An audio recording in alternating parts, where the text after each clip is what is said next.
So we are going to be talking today about trail etiquette and riding preparedness.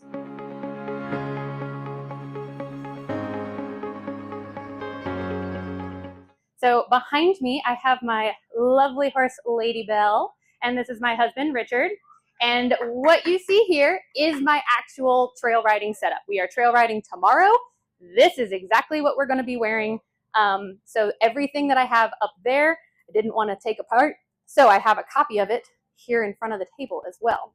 So starting off with trail etiquette, most everybody here is going to be a horse rider. So we're going to get to that in a moment, but I want to talk to the bikers and the hikers out there. Everyone yields to the horses. If you are out on a trail that is shared with horses, everyone yields to horses. Bikes yield to both hikers and horseback riders, and hikers will yield to the horseback riders as well. When trail riding or biking or hiking, you want to make sure that you keep your eyes and ears open. All right. So you never know when you're going to come across something out on a trail. So you want to make sure that you are constantly having your eyes up, not on your phone, but having your eyes up looking for the next possible thing, but also having your ears open. So in today's world, we have a lot of people that like to ride or just live life in general with ear pods in. That is not safe on a trail. We want to make sure that you can hear if somebody's coming up behind you. Your horse can move its ears, so it's going to hear something coming up behind you before you do. If you want to listen to an audiobook or a podcast or listen to some music while you're out trail riding, then I recommend getting a beat bag, which is this cute little thing right here. It's a pommel bag, which you can see my cowhide pommel bag on the front of my saddle here. So it goes on the front of the saddle and it actually has Bluetooth speakers in it. Just make sure that you keep it at a low volume. If you turn up the volume, you still can't hear your surroundings. So the other thing you can get are bone conducting headphones. I love those. They keep your ear open, but you can hear the music directly through your headphones. You're not broadcasting it out to the rest of the world, but you still have your awareness. So when bikers or hikers encounter horses on a trail, if a trail is on a hill, meaning you're walking down the way and over here is downhill and up here is uphill, then horses always go to the uphill. We're not going to stick to the right or stick to the left. We are always going to have our horses uphill because we don't want horses falling downhill. Once you have stopped, so if you're a biker or a hiker and you have stopped, greet the rider in a clear but relaxed voice. So, call out and say, "Hi there, how's it going? You enjoying the weather?" Because until you speak, a horse is not going to know what you are. You could be a cougar for all it knows, and it's about to get eaten. So once you start speaking, they quickly realize you're a human. They're used to humans. You're not a predator, and it's going to keep them calm.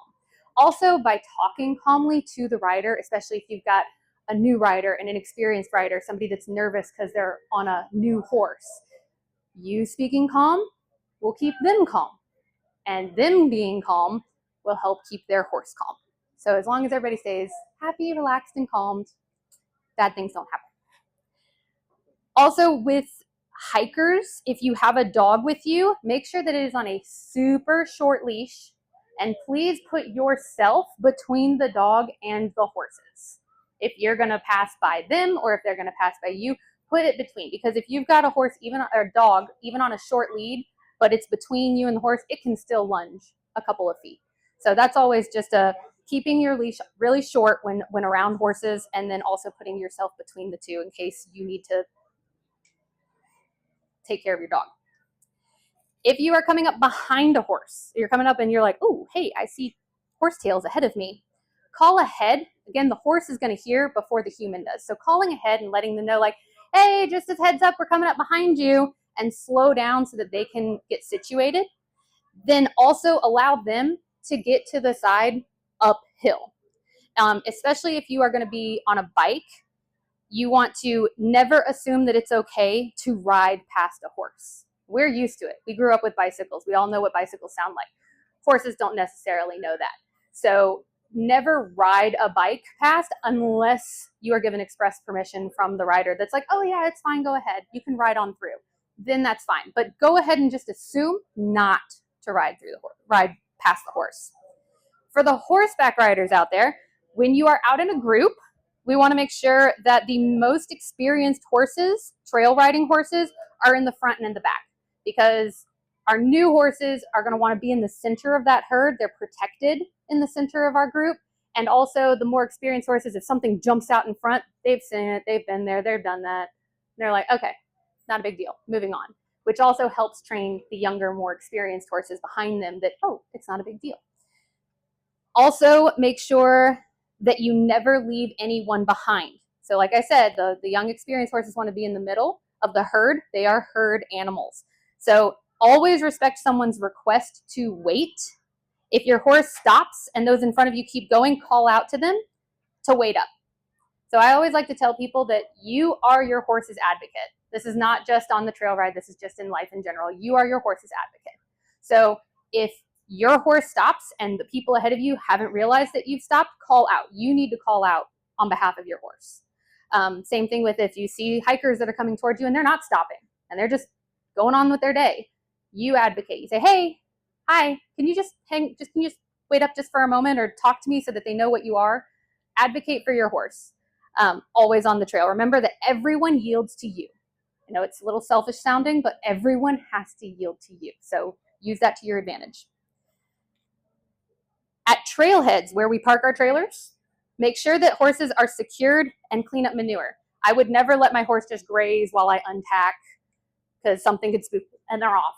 So make sure that they are either secured to the trailer or in the trailer, and also make sure that you're cleaning up any manure that's left behind. One of the things that you'll see up here that I always keep with me is a pitchfork for this very reason.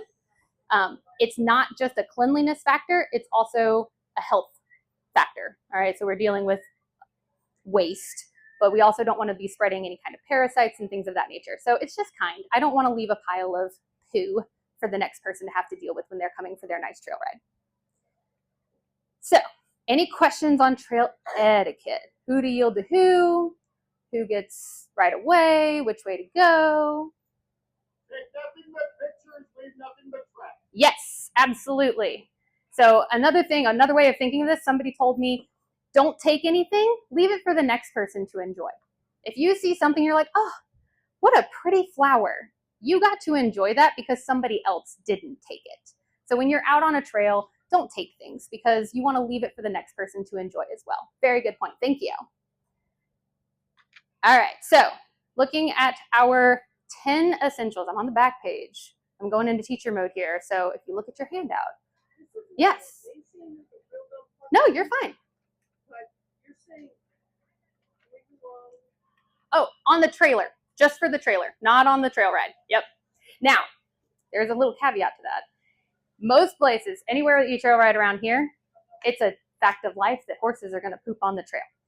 If you decide that you want to go ride your horse in the Atlantic Ocean, you can do that. There are specific rides that you can camp with your horse, and there's a week-long thing. In those situations, they do require you to come and pick up the poop off of the beach. So you either would have somebody following behind you, like take turns, like I'll walk behind you while you ride so I can pick up poop, or get yourself a poop bag. They make similar to what the carriage drivers use to catch it. But no, don't take that on a trail ride. If you can do that, then you're like a modern day javelin. That'd be pretty cool. I'd be impressed. So, so a lot of what I've found is coming from actually this little book right here. It's called The ABCs of Trail Riding and Horse Camping, and it's by a actual trail master. He calls himself Trail Meister. His name is Robert Eversole, and he is out in the Pacific Northwest, and he is who gave a presentation at the Southern Equine Expo this February that I got to listen to. And so I bought one of these books, and I contacted him and said, hey, can we get a couple for the store? And so we have been holding them. We have not let anybody buy them. Today is the first day, and you guys get first dibs. So just as a heads up, those are up here. It's a really cool book, and it covers literally everything from A to Z on trail riding and horse camping. And this man does not go for a 4-hour trail ride like I do. He goes for a 14-day trail ride with mules and camping gear. So anything that you could ever want to know about trail riding or camping is probably in this book. One of the great things that I read in here, though, is the 10 essentials. And he talks about how in the 1930s, a group of mountaineers out in the Pacific Northwest came up with the 10 essentials. And it wasn't specifically for horseback riding. It was anybody that was going to be hiking or spending time in the wilderness. And so I've got them listed out here, 1 through 10. We've got navigation, illumination, first aid, repair kit, communication, fire, shelter, insulation, hydration, and nutrition. And as you guys are looking at your little sheet there, I put a little asterisk by 6, 7, and 8. I do not go camping or trail riding for days on end, so I am always within a couple of miles of my trailer and my truck. So if, heaven forbid, I get stranded overnight, my truck would act as my shelter, and I wouldn't need a fire because I always have a blanket in my truck. So I would have that insulation and I would have that heat. So that is just, but if you're going out for a long ride, or if you're going out somewhere that you might get caught for a day, in a very large park, then you might want to consider taking that as well. I don't, because I don't go on those kinds of long trail rides. So looking at that, we're going to piece this together. I'm going to go through everything that is on this horse, and you're going to find that everything falls under one of these categories except for 6, 7, and 8. So on my horse, starting at her hooves, I've got bell boots at the bottom. That's because my horse is shod and she is a Tennessee walking horse, which means that when we go to Tennessee walking horse shows, we are inspected on their front feet. So it is very, very crucial for this breed of horse, if you go to walking horse shows, that they not have any injuries or scars on their front feet. It's a breed specific thing. So I ride with bell boots. I've never had a problem with it. They can get wet. I just check them for burrs and things like that. Those have been holding up for years. Moving up, we have fly boots. These are our fly-free boots. We also have shoe flies over at Golden Horseshoe, and they hold up. They've held up for years, but they also stand up, which means that the flies can't get down into them. They work very well. I actually wondered, can I trail ride with that? Is that going to bother my horse? And then all of a sudden someone said, well, don't they just spend all the time in the pasture in them? Don't they walk and run and roll and do all the horsey things in them in the pasture? And I was like, oh, well, good point. So yes, it is totally safe and fine to go trail riding in them. Make sure that you don't have thorns or burrs that get into them. But again, because they're so tall, you shouldn't have that problem. I like them because if I'm going to be going through tall grass in tick season, this keeps them from biting my horse's leg. My gelding bow, wow, brain fart. My gelding bow hates ticks and creepy crawlies on his legs.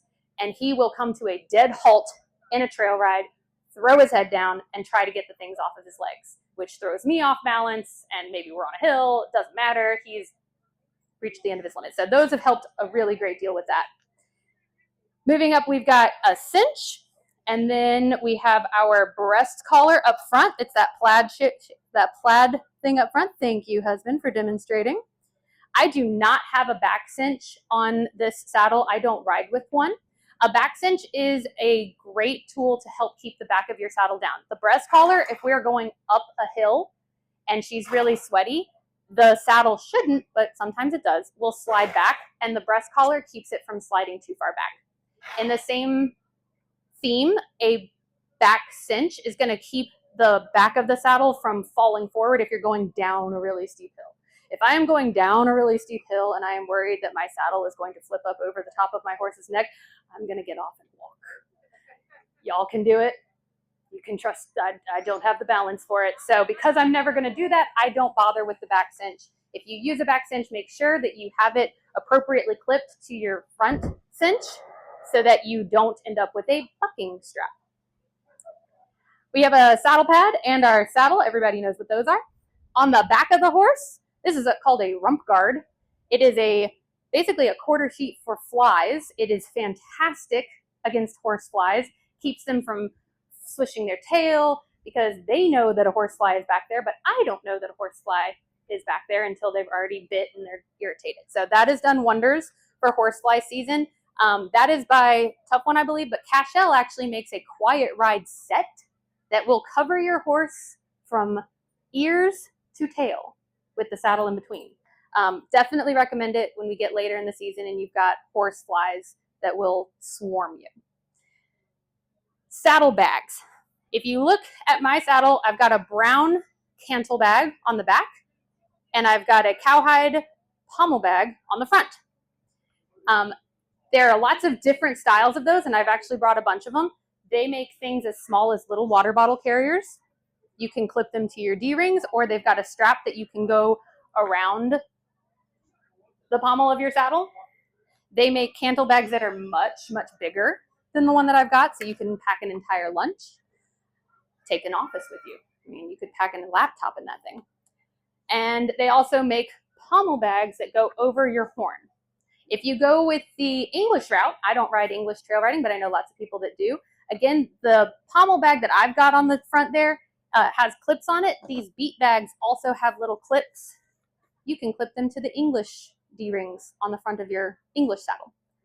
So lots of different size options for bags, because everything that I'm about to get into, you're going to want to put in some kind of bag. I have a halter on my horse. As you can see here, I do ride with the halter. It did not happen on a trail, but I was taking a lesson and the bit in my horse's mouth broke. Just broke. And then all of a sudden, there I was, no bit. Horse was like, oh, great, I'll just walk back to the barn. And we did. He just walked himself back to the barn. So I do have a halter so that if I need to dismount, or if something happens to my headstall or my bit, then I at least have control of my horse. Also, in the awful worst case scenario that my horse gets away from me, my horse at least now has a halter on, so that if somebody else finds my horse, it has a halter, which also then lends itself to the lead rope.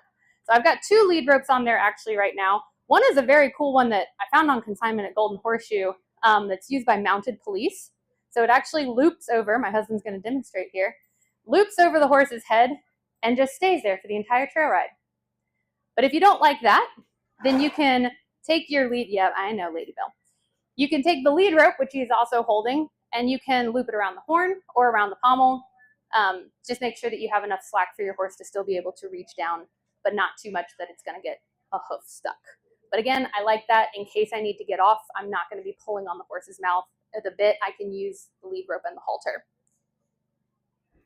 I have the headstall and bridle, which now you can see because he's turned around. Didn't put it on her because, you know, she's munching on grass right now. But I do have a headstall and a bridle.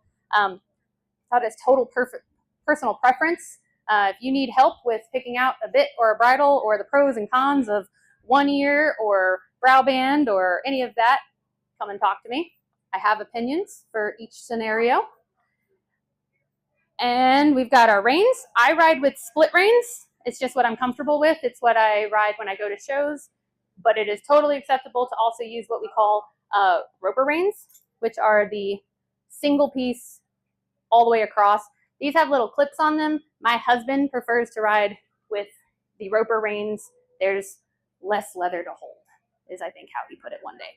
So either one is totally fine. And then I do not have it on her at this moment, but I do actually have a fly mask that I usually carry with me. I don't want to use it. Even though it's very see-through, it is inhibiting some sight. So I carry it with me if we're an hour into a trail ride and the flies are just absolutely brutal.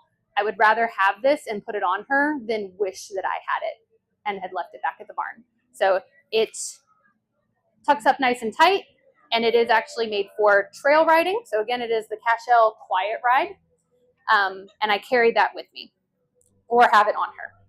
So that's what is on the horse, but what is she actually carrying in this bag? I always carry water. I carry 2 waters. I carry a water for myself. It's usually flavored because I'm, fancy like that. And then I always carry a plain one. And the reason for that is that this one is for me to drink. This is for all the other stuff. Your horse falls and it has a wound. Now I've got water that I can rinse it out. I've got a horse that's overheating. I can pour this on their neck and chest and try to cool them down. I have fallen in the mud and I have got dirt in my eyes. I can wash myself out. So I always keep one for hydration. That's one of those essentials.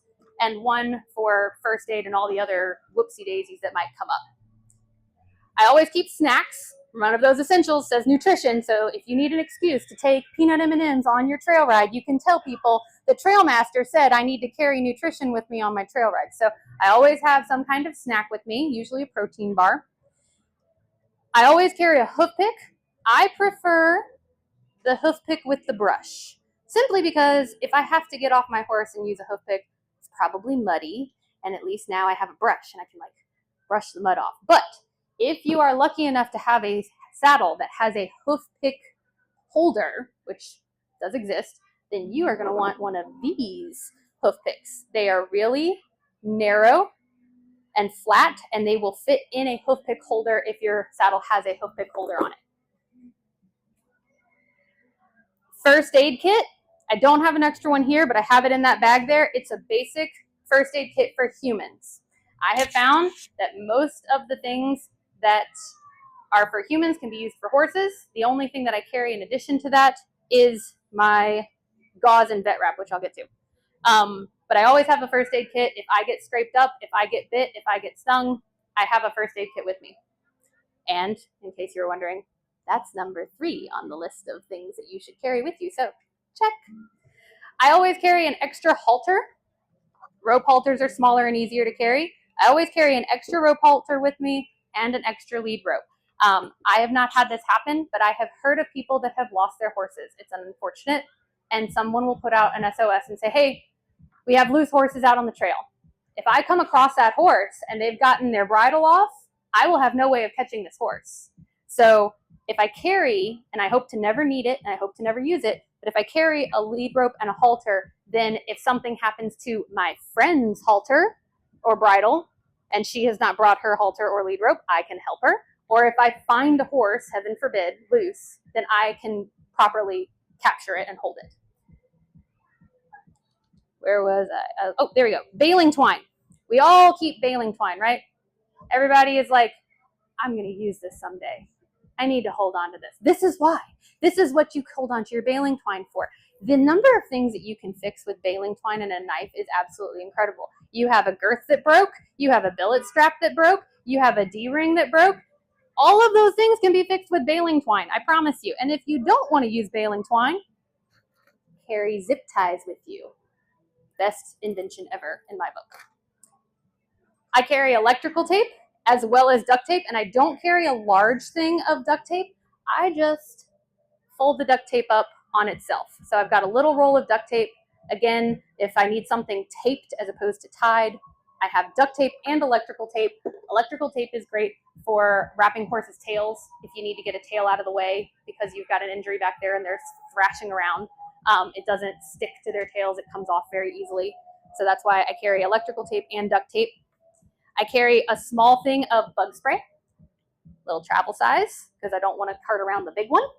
That's great for me because usually I'm very diligent about spraying my horse down before I leave the trail ride, but I forgot to spray myself down.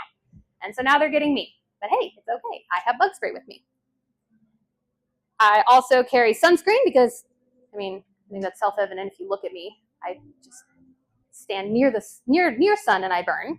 And then I also carry gauze and vet wrap just in case. So this is the kind of thing that maybe a horse injury would need that isn't going to be covered by my first aid kit. All right. And yes, all of the things that I'm talking about fit in that little bag on the back there. It's pretty amazing how everything fits together. I carry a flashlight because, Mr. Robert told me that I need to have illumination. Here's my illumination. And I carry treats because I'm a sucker for treats. I don't carry them in this. I carry them in a little bag.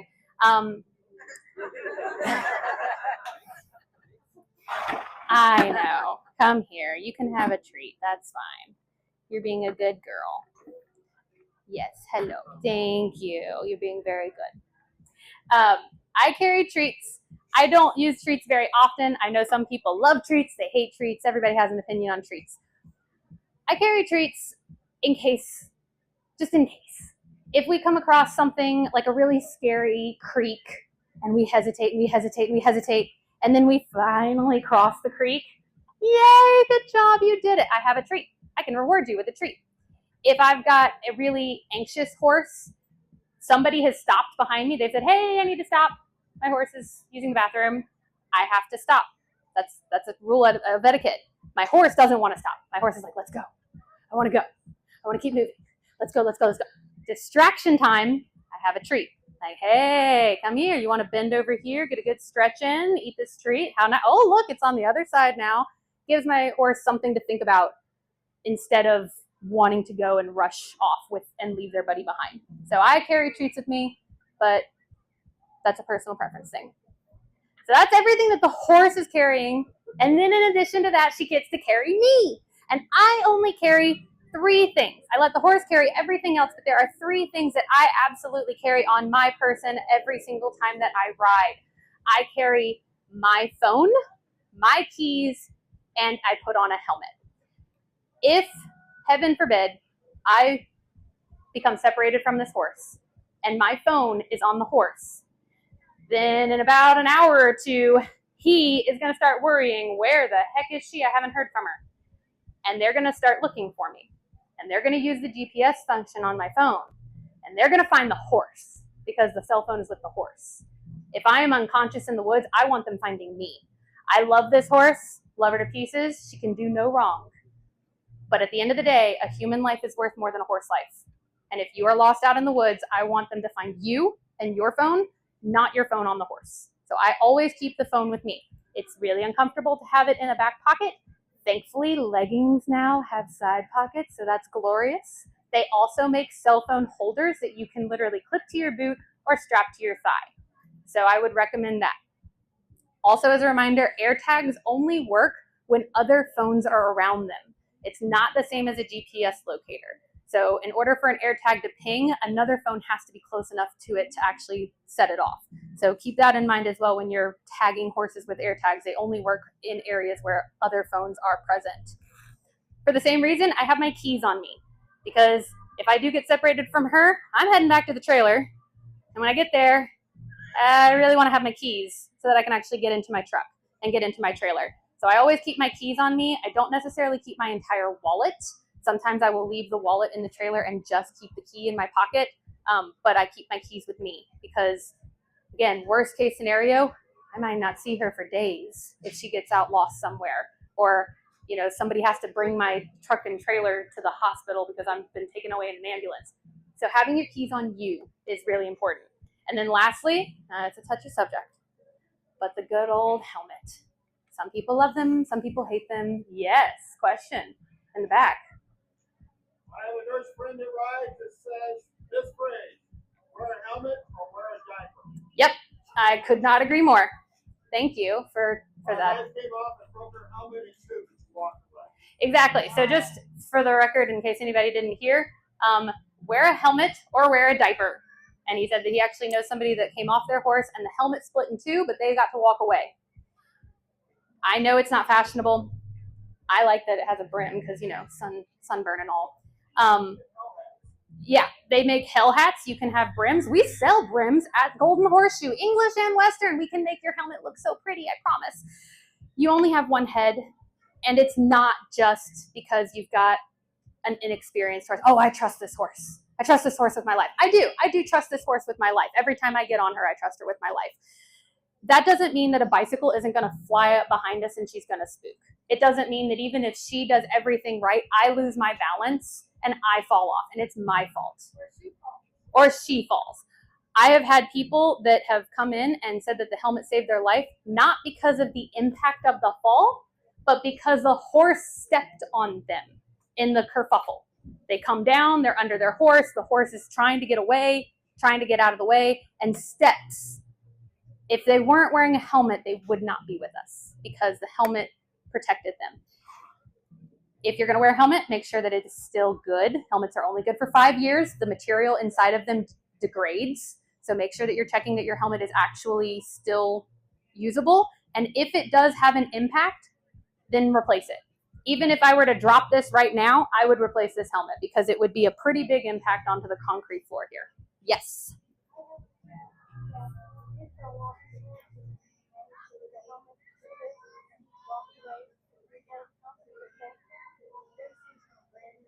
There you go. So helmet split in 2, and he told the company, thanks for saving my life, and they sent him a new helmet. Every year they come out with ratings for helmets. You can find them online.